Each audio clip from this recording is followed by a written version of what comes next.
Hi, I'm Gracie. Welcome to the video. I'm so glad you're here. It's so exciting. Today we're going to talk about the 24 books that I want to read in 2024. And I know I'm late. I know that everyone's already done this, but starting better late than never. So anyway, let's get into it. I want to read all of these books at some point in 2024, but in no particular order. Like the order that they're in is like, it really doesn't matter. First book, People We Meet on Vacation by Emily Henry. I don't know a lot about what it's about. I know it's about two friends that go on vacation together, I think, most years, and obviously they're gonna fall in love because that's every Emily Henry book. So I don't know a lot about it. I know a lot of people don't love that one. It's not their favorite. They like all the other ones better, but I've already read all the other ones that are out, and I want to read this one because it's the only one I have left. Oh, also, a lot of these books, I have them, but I'm moving back to school, and so I already took them back, and so I don't have any of the books with me, so that's why there's going to be a lot of pictures. But the second book, I actually do have this one with me. The second book is Atomic Habits by James Clear. I've set this goal for myself that I want to read one self-help / religious book every other month, because I just feel like that'll be good for me, you know? And what better book to start with than Atomic Habits? Also, disregard the fact that the sleeve isn't on it. It's my mom's old copy, and we don't know where the sleeve went. So, disregard. But I've actually already started it. Also, don't look at that. But I know it's just about how to build habits that are going to stick, because I feel like that's the hardest part of... The hardest part is starting, but the second hardest part is getting habits to stick. And he is like the most famous person that has written about habits, and like everyone swears this book changed their life, so we will see. The third book is really any book by Abby Jimenez. I am not particular about which one I start with, kind of just wherever the mood takes me. The one I hear about the most that everyone says they really like is Yours Truly. I know technically that one's like an interconnected standalone. And that I think Part of Your World is first. I honestly don't know like anything about any of her books. I know Yours Truly, I think he's a doctor. I've heard that Yours Truly has really good representation of anxiety, which I like that. I would like to read that. So if anyone has any suggestions on how to read those books or what I should start with or whatever, let me know, because I don't really know. The fourth book, this one's really exciting. The fourth book is The 7-Year Slip. I bought this book when it started getting like really popular.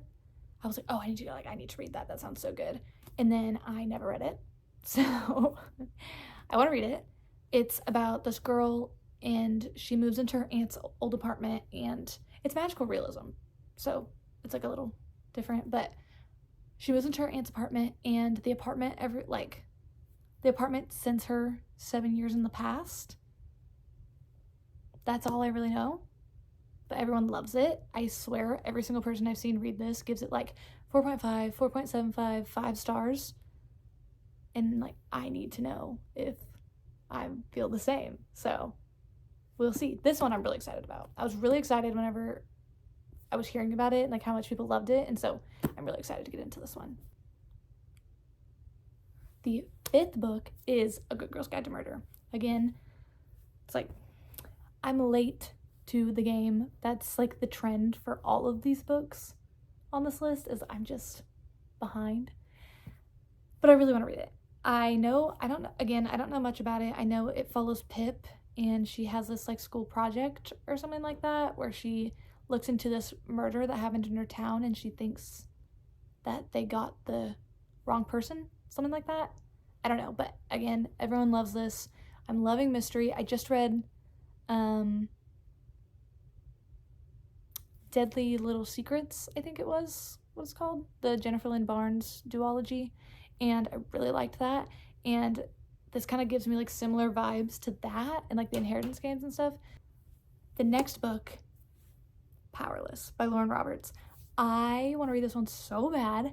And it got really popular the like middle to end of last year.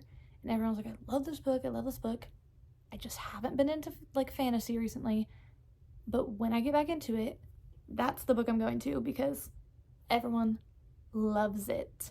So, and I just like, I didn't really have the like brain power to read it at the time that it was really popular. So when I do, that I want to read.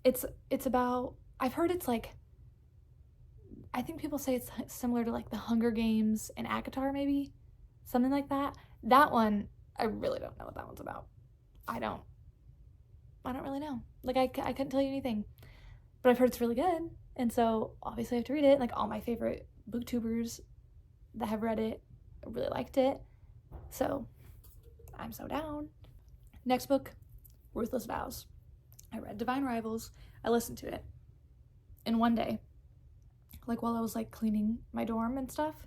Listened to it and loved it. I think I would have loved it more if I had physically read it, but regardless, I loved it. And I want to read the next one. And I actually, this is so funny. When it came out, I went the day it came out at like noon. I didn't think it was like that, I don't know. I don't know why I didn't think it was that popular because it obviously was really popular. I don't know where I got that idea, but I went to get the second book and I was like, oh, like it'll be there. I wanted the Barnes & Noble exclusive, obviously. I got to Barnes & Noble. He was like, we're out. I was like, okay, great. That's great. Does the other one have it? Because there's 2 Barnes & Nobles like kind of close to me. And he was like, no. I was like, okay, great. Do you know when you're going to get them in? And he was like, oh, maybe a couple days. I was like, okay, great. So I went to Target. I was like, fine, I just won't get the Barnes & Noble exclusive. So I went to Target and they didn't even have them.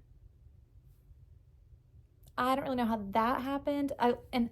Like they didn't have them at Target, and so I just went home.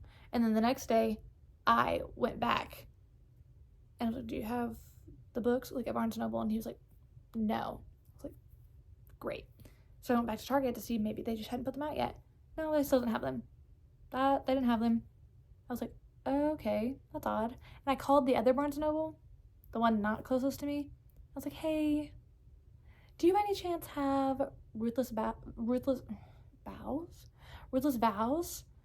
I didn't even get to finish. I didn't even get to finish saying Ruthless Vows." And she was like, no. Great. Thank you. Thank you for being so nice to me. Whatever. But then, long story short, I got it. My dad ended up picking it up from a different Barnes & Noble that had it. So I have the Barnes & Noble exclusive. Very exciting. But yeah, I want to read that. Iris and Roman, I love them. They're so cute.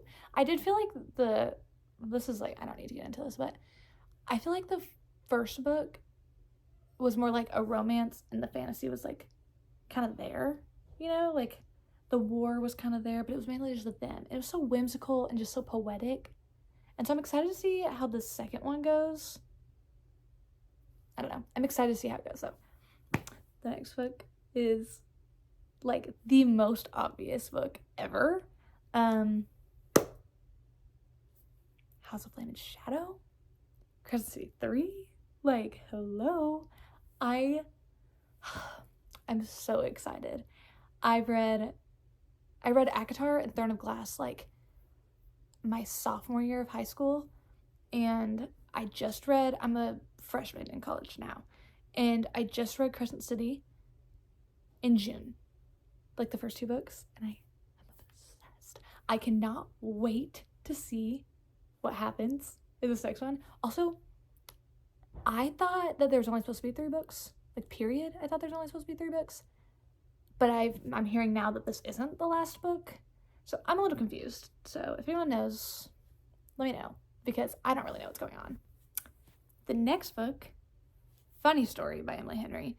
I think she's the only author I have on here twice, maybe. I have my list on here, that's why I'm looking down. But Funny Story by Emily Henry. Actually, let me look up the synopsis. I need to know what this is about.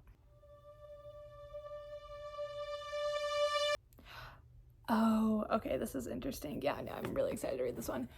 So basically, this girl, she like is married or engaged. I already can't remember. I just read the synopsis, so I can't remember already.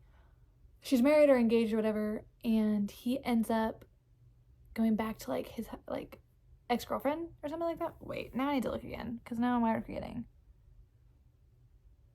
Oh, his childhood best friend. He goes to his childhood best friend. Obviously, heartbroken. She ends up having to be roommates, I think this is how it's going. She ends up having to be roommates with her ex's new girlfriend's ex. Does that make sense? So they have to be roommates, and obviously they're gonna fall in love. Obviously they're gonna fall in love, and it's gonna be so good. I bet that's really good. I'm actually really excited about that one. I just love Emily Henry. Like, her books, the first book I read by her was Happy Place, and I was in love with it, and I feel like I read that at like the most perfect time. I read it like a week before I moved into school, and it was exactly what I needed to read at the time. And I don't know, her other books too, like I just really loved them, and so I'm really excited to see what she does with this one. The next one is The Prisoner's Throne by Holly Black. It's her second book in the Stolen Heir duology. Is that what it's Stolen Heir? Yeah, Stolen Heir.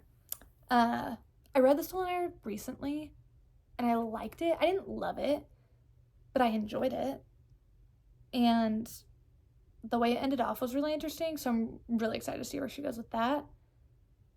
And it was just an easy read for me, and I've been lacking that a little bit, especially with fantasy, just because I haven't been in the mood for fantasy. So I'm hoping some of these, like Ruthless Vows, The Prisoner's Throne, and the new Crescent City books, and Powerless and stuff like that. I hope they can get me back into my fantasy era, because I just haven't been wanting to read fantasy recently. I don't know. The next book is Left Behind by Tim LaHaye and Jerry B. Jenkins. First of all, I hate how small this is, so disregard. I don't know how I ended up with this copy of this book. I don't like it. Anyway, my dad read this book series and he loved it. And this kind of goes along the lines of the religious books. I know it's fiction. It happens, it takes place after the rapture.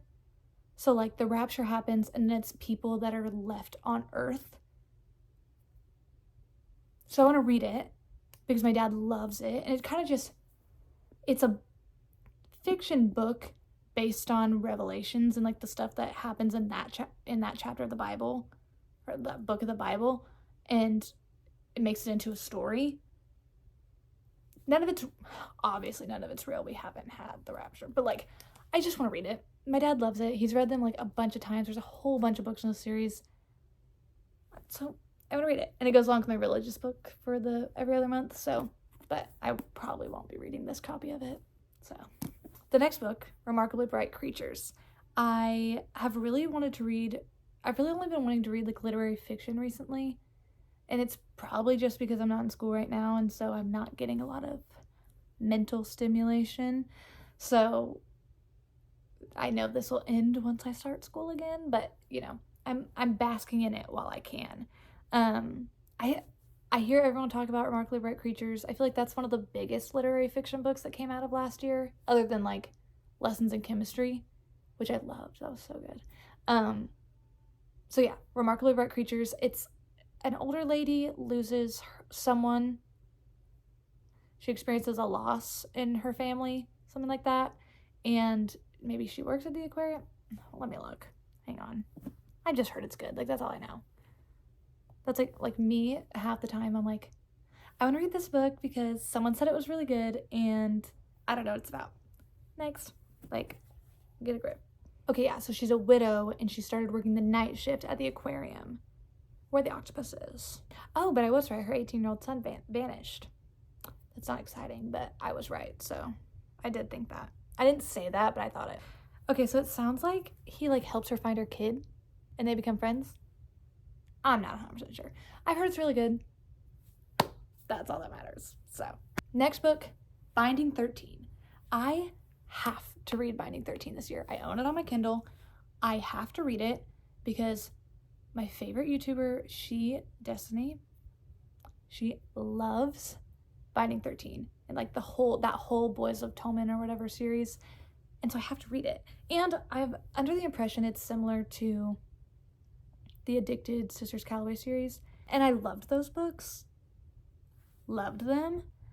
So I need to read these. I know it's, oh gosh. It takes place in the UK somewhere. Ireland, maybe? Over in that area. I know that. And it's just like them at school. I think they play rugby.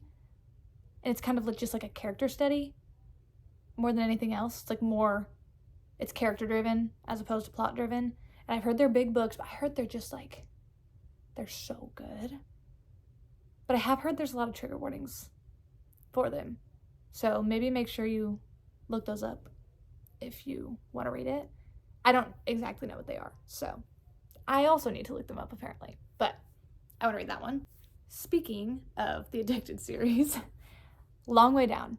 I read all of the other books, but for whatever reason, I cannot bring myself to read the last Sister Calloway series, or the Calloway Sisters series. I cannot read Long Way Down to save my life. I have no idea why. I have tried so many times, and like, I just want to read it. I want to finish out Ryke and Daisy's story, and then I want to read Some Kind of Perfects, and then be done with the Addicted series. Like, I want to finish it, but I just can't. I don't know why. And like, it's not even like, I love them. Like, almost every single book I gave 5 stars. Like, I loved them. But for some reason, I just can't read this one. I have no clue why. But that's the goal. Finish that by the end of this year. Because I finished all the other ones in 2022 and 2023. It's like, I need to finish it. Like, just finish. Another one I've been needing to read for forever is Tomorrow and Tomorrow and Tomorrow. I have had this on my TBR since January last year. Like, last year, everyone was coming out with like the best books I read in 2022, and that was on everyone's list, and so I bought it. Never read it. And I've been meaning to read it. I've read like the first 20 pages of it, I think, and it was really good. The first 20 pages were really good, and then I just put it down and never picked it back up. So I don't know. All I know is I need to read it. And I know it's like it has an interesting premise, and everyone says that it's like you're reading like this. There's so much story in it for not a very big book. It's about these two people. I don't think they went to the same school, but they knew each other when they were younger, and somehow they end up coming back together and creating this video game, I guess. But I know it's not like, yes, it's about them creating a video game, but it's not the video games that makes the story. Does that make sense? Like, it's more than that. So I really want to read that one this year. Sticking on the track of Gabrielle Zevin's, is that her name? Yeah, it is. The Storied Life of A.J. Fikery. I picked that book up again a while ago because I was like, oh, a little book. It sounds interesting. Something about a bookstore. And then I never read it. But everyone's reading it right now, and so obviously I have to too. I know it's something about a grumpy guy that owns a bookstore, but there's more to it. It's definitely, I'm like 99% sure it's magical realism. So yeah, I just need to read it. This one, again, took everyone by storm. Better Than the Movies by Lynn Painter. Why have I not read it yet? I don't know. I read The Do-Over by her, and it wasn't my favorite, but that is common. I've seen that like with a lot of people. But everyone loves Better Than the Movies. So I need to read it. It's about this girl. She loves rom-coms. Something with she needs a date to the prom. There's a boy, Wes, I think is his name, and they're kind of like enemies, if you can say that in a book that's not fantasy. They're like enemies, and yeah, their relationship forms somehow. But I know each chapter starts with like a quote from a rom-com, and that's so cute. Like, I love that. And like, Lynn Painter is a really big Taylor Swift fan, so obviously I need to read her books. This one's a little more sad, but it kind of goes on with the literary fiction kick that I'm having. is A Thousand Splendid Suns. I read The Kite Runner in my sophomore year of high school, I think. And I have never read a book that impacted me as much as that one. It was so, like, it almost like it opened my eyes, because you can read things that happen in the Middle East all day long in, like, textbooks and stuff like that, but, like, to get a story from it, and, like, the story wasn't fully real, and it's the same thing with this one. They're not real, they're fiction, but it's all stuff that realistically is happening over there, and to just read it, it's just, like, mind-blowing, and it's so good. It's just really heavy, and that's why I haven't gotten around to this book yet, but I really want to read it. And I know, so the Kite Runner was about two boys that were, like, best friends, and this one, A Thousand Splendid Suns, is about two sisters, I think. And so I know I need to read it, and I know I will love it. The next book is Pride and Prejudice.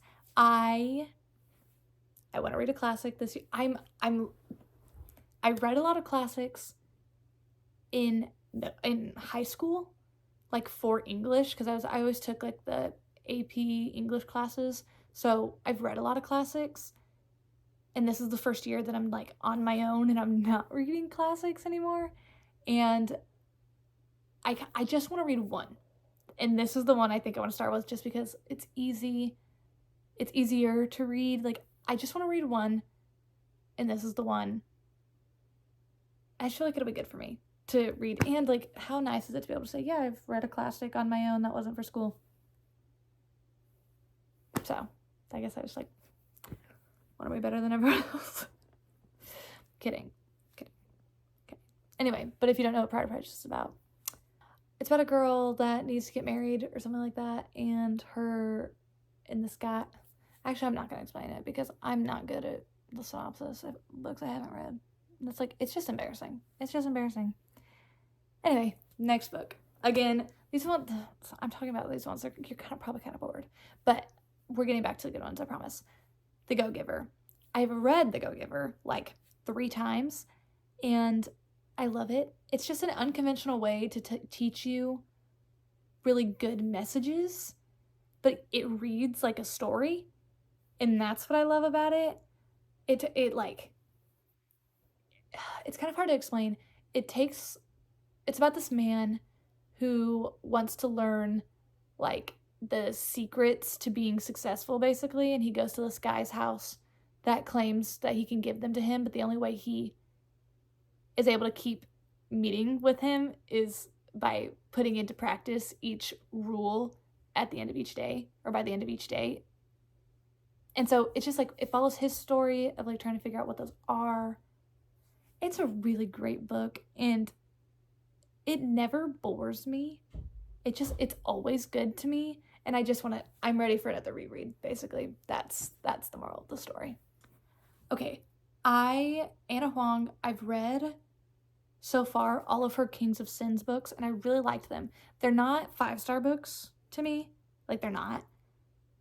But they're just so, like, once I pick it up, I can't put it down. Even though it's not 5 stars, it's just not. King of Greed was my favorite. I loved King of Greed. I didn't give it 5 stars. They're not 5, I don't even know how to explain it. It's not anything special, but I'm gonna eat it up every time. Basically, that's the best way to put it. It's nothing special, but I'm gonna love it every time. And so I want to read King of Pride. That was the moral of that story. Or King of Pride? King of Sloth. That's what it is. I want to read King of Sloth. Moral of that story. Okay, it's about the friend, what is she? She works in PR or something like that for rich people. I don't really know. She's not my favorite, but I think I'm gonna like her. So we'll see. I'm not 100% sure. I don't really know. We'll see, though. I'm going to read it regardless when it comes out. So the next book, Icebreaker. I think I'm the, like, only person that hasn't read this yet. And it's really good. It's going to be the perfect book for when I'm, like, my brain is rotting from school and I need to just breathe, this is going to be the perfect book. I'm just not ready for it, and I wasn't ready for it when it came out. It's going to be a good palate cleanser, basically.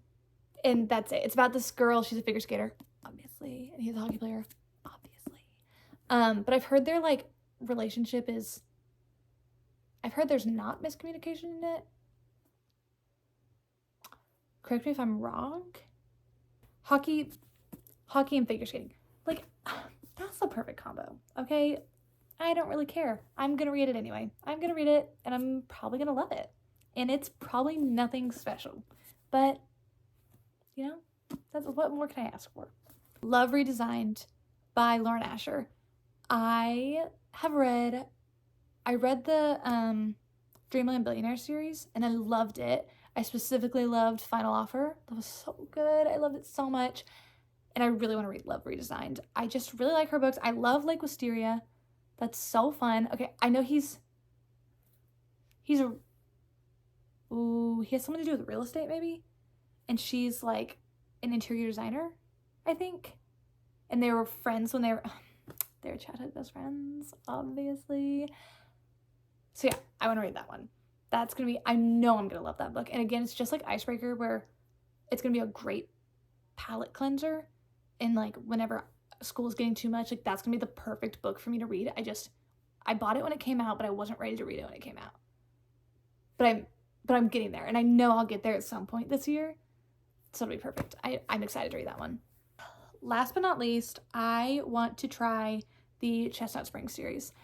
I'm not really into cowboys that much, but again, everyone that reads it loves it. So like I need to try it, you know? I don't know. Flawless, I'm going to give it a shot at some point this year. Mark my words. Mark my words, I'm going to give it a shot. I don't know when. But I just like, I feel like I have to. I'm obligated to, you know? So, especially like being from Oklahoma, like cowboys, like, come on. I have to try. But anyway, Flawless is, I want to say he's like a bull rider, and she's like, he did something with it to make his image look bad, and she's like a PR girl, and she has to like make it better, his image better, and obviously they fall in love. Something like that. I think so. Anyway, we'll find out when I read it. So anyway, that is all the books that I want to read in 2024. Fingers crossed that I make it. I've never made a yearly TBR before, so I don't really have anything to go off of if I've like done well in the past. So I guess this is a nice little experiment for me. So if you like this video, you know what to do. I hope to see you again in the next one. Bye.